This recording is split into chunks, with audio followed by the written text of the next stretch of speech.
So the question for us, how do we stand for what's right in a world that's going on?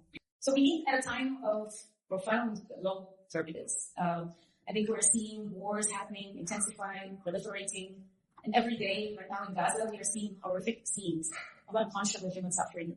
People killed as they queue for food, children dying of starvation, churches and mosques bombed, hospitals destroyed, and entire cities laid to ruin. And at the same time, our planet is just being pushed past its limits.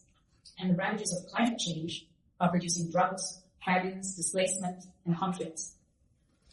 And even though we're making some movement on climate action, it's been painfully slow. And just as we are, powerful countries are now actively rolling back on their commitments, accelerating deforestation and increasing emissions. And the countries least responsible for this emergency are suffering the most. And these environmental catastrophes are not isolated.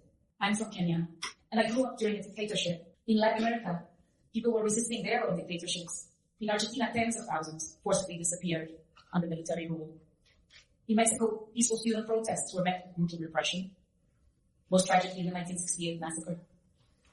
In Chile, under Pinochet, notorious torture centers like Villa Grimaldi and mass executions.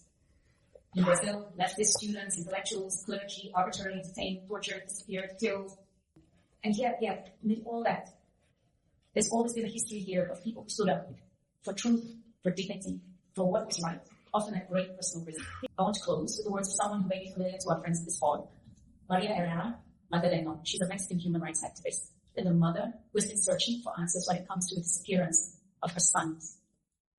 We do not seek revenge, she said, as a leader in the movement of families for the disappeared. We seek justice. And as long as we are alive, we will not stop fighting. And I think we should take strength from those words. Thank you very much.